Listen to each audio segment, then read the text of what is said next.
undocumented stranglehold on Gaza, we were, as mainly international solidarity movement activists, thinking, what can we do about this situation? Nobody seems to be doing anything. And that's when one of our colleagues kind of came up with an idea. He sent us an email that said, this might sound crazy, but I think we should sail a boat to Gaza. And it really did sound crazy, because I say, we didn't have a boat, and we didn't have money to get a boat, and we knew absolutely nothing about boat or navigating the sea. But when we thought a little bit more about it, we thought, why not? Let's do this. We certainly are not getting access to Gaza from any of the land borders, so why don't we try to come from international waters? And if we put our mind to it, we can do it. And we really didn't think that we were going to get into Gaza, honestly. That wasn't necessarily the goal. Of course, we would have loved to, but that wasn't necessarily the goal. We set it up so either we get into Gaza, or what we needed to do was to expose to the international community that Israel's policy towards Gaza is not about security. As Joseph mentioned a few times, this is not about security. And how are we going to do that? We were going to arrange and organize this so it would be clear that we're not a security threat to Israel. We had a small boat. We would be internationals from all over the world. We would leave from a European country. We would have media with us. We would be open about what we were doing.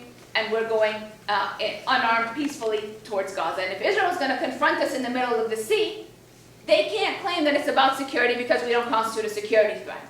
And that we hoped if they indeed were going to confront us in the middle of the sea, at least there would be some kind of international outcry or realization that their policy is about punishing the people of Gaza and not about security. That's what we thought the most we would be able to do. Is we scraped together enough money, which was really difficult. Actually, it wasn't enough money. We really went into a lot of debt. But we bought 2 small fishing boats, made them seaworthy, and in August of 2008, we gathered in Cyprus and got ready to get on these boats and sail to Gaza.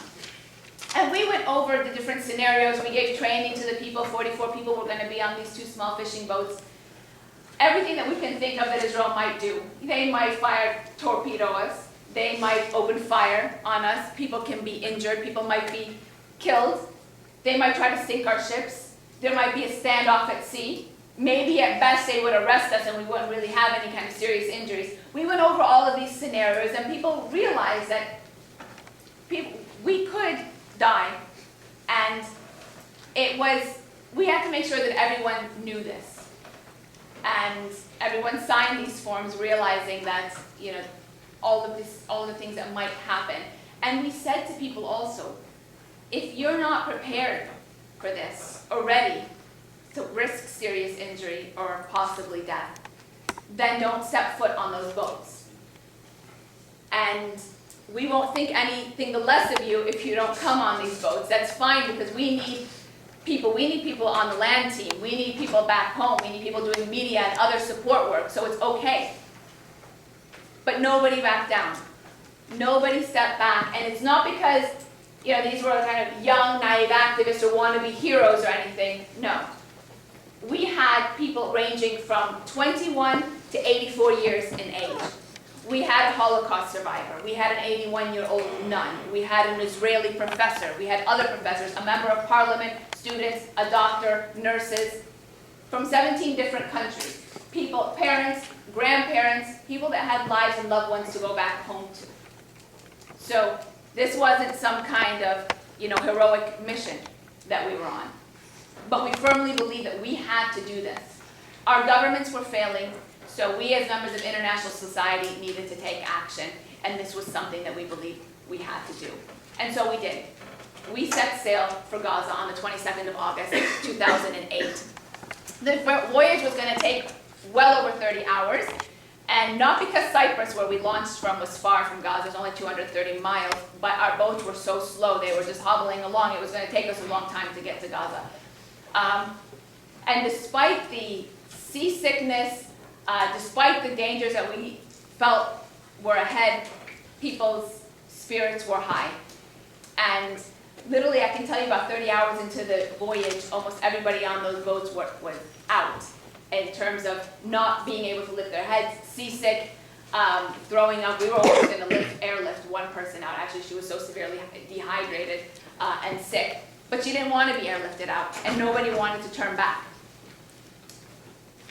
When we got close to this area where we knew if Israel was going to confront us, it was going to be here. It was close to what they declared the blockade area was.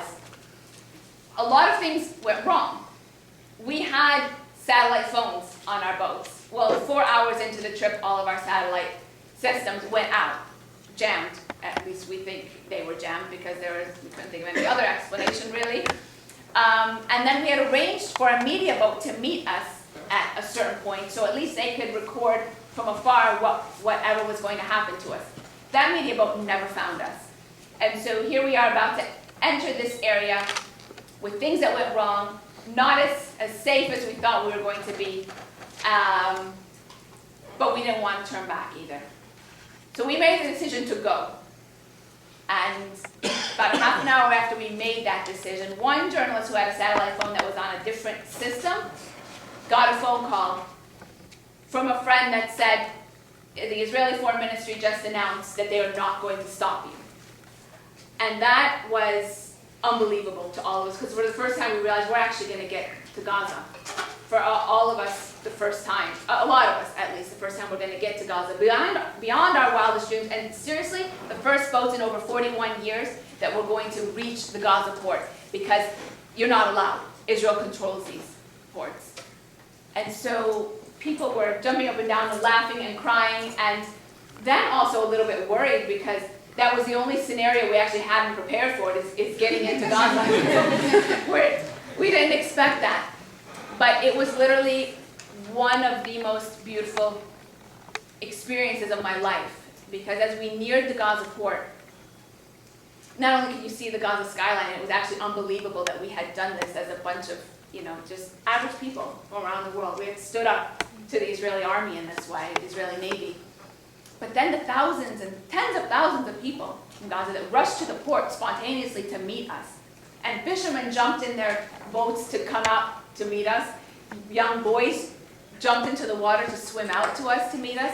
And when we got to port, just people trying to see us, to talk to us, to hug us. It was such an emotional reception, one that was beyond really most of our comprehension.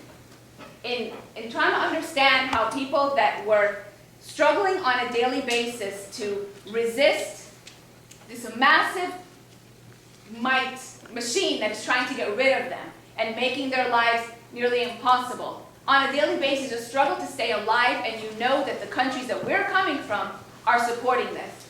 And yet to see the reception and the